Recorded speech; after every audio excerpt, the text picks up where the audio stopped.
ဟုတ်ကဲ့မင်္ဂလာပါမမိုးရေတဲ့ကျွန်တော်အစာရင်ကင်ဆာဖြစ်နေလို့တဲ့တင့်တော်မဲ့ဆေးလေးကိုပြောပြပေးပါတဲ့ဟုတ်ကဲ့ပြောပြပေးပါမယ်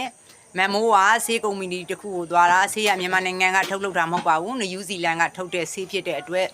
သူတို့တွေရောတာနှောတာတွေကိုမမိုးတလုံးမှမသိပါဘူးဒါပေမဲ့သူတို့ကဆေးကိုလိုင်းပေါ်မှာမှားလို့လေသူတို့ကမရောင်းပါဘူးအခုဆက်သွယ်ပေးမဲ့ဖုန်းတစ်လုံးနဲ့ကိုဒါသူတို့သုံးပါတယ်အဲ့ဒီဖုန်းနံပါတ်ကိုမမိုးကပြောပေးမယ်ပြောပေးလို့ရှင်အဲ့ဒီကလေးကရှင်းပြပေးပြီးသူကိုယ်တိုင်ဒီဆေးကိုပို့ပြီးတော့ဒီလိုတောက်ပုံတောင်းနည်းအစပြီးတော့အနီးကဘယ်လိုတောက်ကြတယ်ဆိုတာကိုသေသေးချာချာလာပြီးတော့ညွှန်ကြားပေးမှာပါ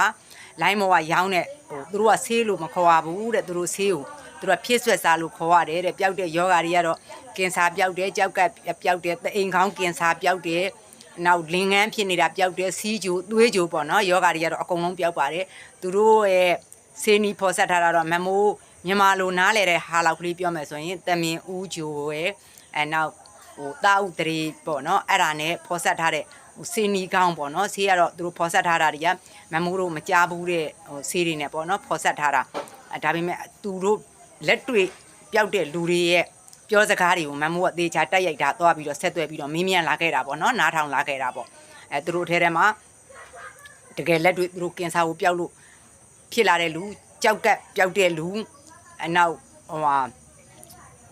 လင်ငန်းပေါ့လင်ငန်းပျောက်တဲ့လူအဲ့ဒါတွေကသူတို့ကိုယ်တိုင်ပေါ့နော်ပြောပြတာတွေကိုမမိုးတာနားထောင်လာခဲ့တာပါသူတို့ ਨੇ အခုမမိုးပြောမဲ့တောက်မဲ့ဆေးကိုမမိုးကမညွှန်ကြားတတ်ဘူးအဲ့ဒီဖုန်းကိုတိုက်ရိုက်ချက်ချင်းဆက်သွယ်ပါဘလူဆက်ခိုင်းတာလဲဆိုလို့ရှိရင်ဘယ်ကဆက်တာလဲဆိုရင်အန်ဒီမိုးပြောပြလို့ဆက်တာပါဆိုရင်သူတို့ကကိုယ်တိုင်ကိုကြအဲ့ဒီဆေးကိုလာပို့ပြီးတော့သေးသေးချာချာတိုက်တယ်သေးသေးချာချာညွှန်ကြပြီးတော့ပေးပါတယ်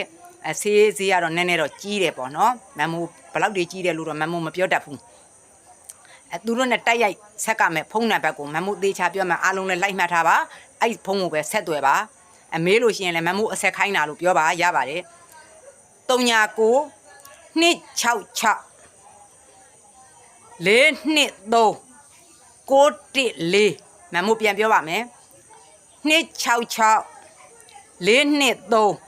914အဲ့ဖုန်းကိုဆက်သွယ်တဲ့အခါကျလို့ရှင်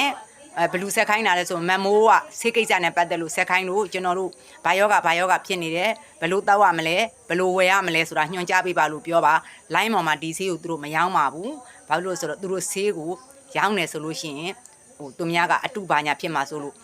ကုမ္ပဏီကိုဒါရိုက်သွားခြင်းလဲမမိုးဟိုညွှန်ကြားပေးပါမယ်ဒီကလေးကပဲညွှန်ကြားပေးပါလိမ့်မယ်အားလုံးကျမ်းမှာချမ်းသာပါစေ